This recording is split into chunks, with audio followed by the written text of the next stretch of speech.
Welcome back to our channel Greeshma vlogs. ఈరోజు ఇంట్లో ఉన్న వాటితోనే ఈజీగా ఈ స్పాంజ్ కేక్ చేసుకోవడం ఎలాగో ఈరోజు నేను చూపిస్తాను. ఎలాంటి శ్రమ లేకుండా ఈజీగా ఇంట్లోనే చేసుకోవచ్చు. దీనికోసం ఒక మిక్సీ జార్ తీసుకొని అందులో రూమ్ టెంపరేచర్లో ఉన్న 3 ఎగ్స్ని అయితే బ్రేక్ చేసుకొని వేసుకోవాలి.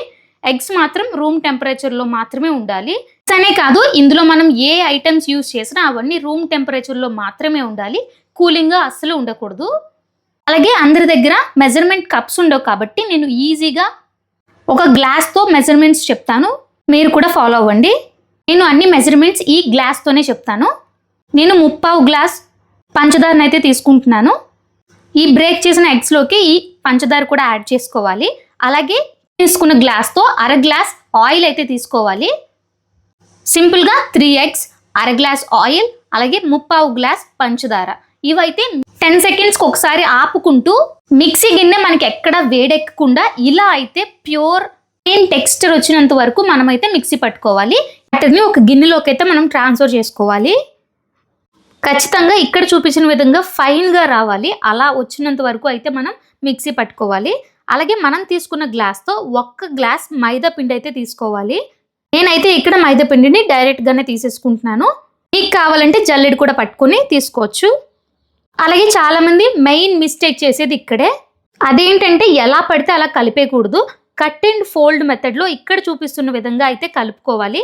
లేకుంటే కేక్ సరిగ్గా పొంగకుండా చూడ్డానికి సరిగ్గా రాదు. కాబట్టి ఎలా పడితే అలా కలపకుండా ఇలా కట్ అండ్ ఫోల్డ్ మెథడ్లో కలుపుకోవాలి. అలాగే పిండిని యాడ్ చేసినప్పుడు కూడా మొత్తంగా వేసేయకుండా ఒక 2 to 3 బ్యాచెస్ అలా వేసుకుంటూ కలుపుకుంటూ ఉండాలి.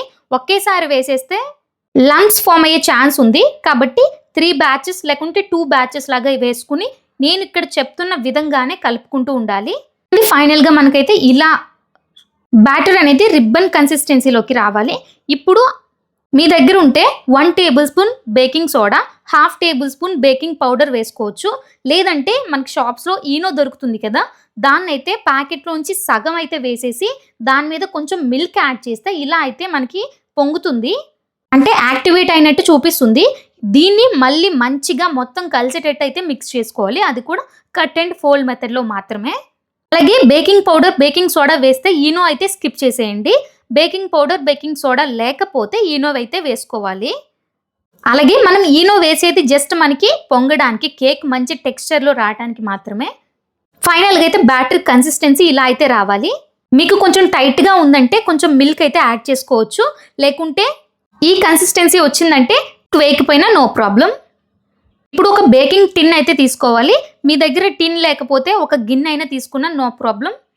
కేక్ ఈజీగా డిమోల్డ్ అవ్వడానికి కొంచెం ఆయిల్ని అయితే స్ప్రెడ్ చేసుకుని దాని మీద బటర్ పేపర్ అయితే పెట్టుకోవాలి. బటర్ పేపర్ లేకుంటే ఆయిల్ స్ప్రెడ్ చేసి దాని మీద మైదా పిండిని డస్ట్ చేసినా ఈజీగా అయితే కేక్ డిమోల్డ్ అవుతుంది. ఇప్పుడు మనం రెడీ చేసుకున్న ఈ కేక్ టిన్లోకి మనం ప్రిపేర్ చేసుకున్న బ్యాటర్ని అయితే వేసుకోవాలి.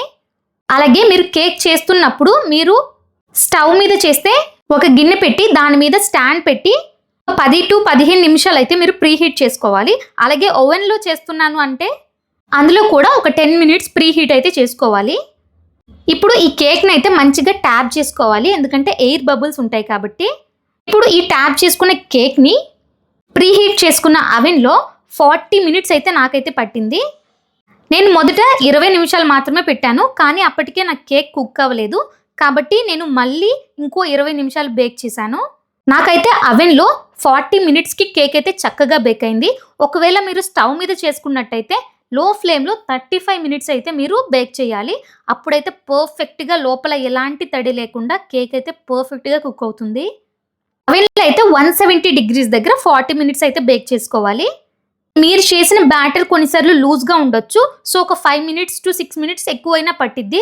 కొన్నిసార్లు లూజ్గా కాకుండా టైట్గా చేస్తే కొంచెం ఫాస్ట్గానే బేక్ అయిపోతుంది. కాబట్టి టెంపరేచర్ చెక్ చేసుకుంటూ పెట్టుకోవాలి. ఇంకోండి 20 మినిట్స్కి అయితే నాకు కేక్ ఇలా తడిగా ఉంది కాబట్టి నేను ఇంకో 20 మినిట్స్ యాడ్ చేసి పెట్టాను. 40 మినిట్స్కి నాకైతే పర్ఫెక్ట్గా కేక్ అయితే బేక్ అయింది. చూసారుగా కేక్ చేసుకోవడం ఎంత ఈజీనో. నేను చెప్పిన వీడియో మీకు నచ్చింది అనుకుంటే ఒక లైక్ చేయండి. అలాగే మన ఛానల్ని సబ్స్క్రైబ్ చేయండి. ఇంకా ఎలాంటి డౌట్ ఉన్నా కింద కమెంట్ చేయడం మర్చిపోవద్దు.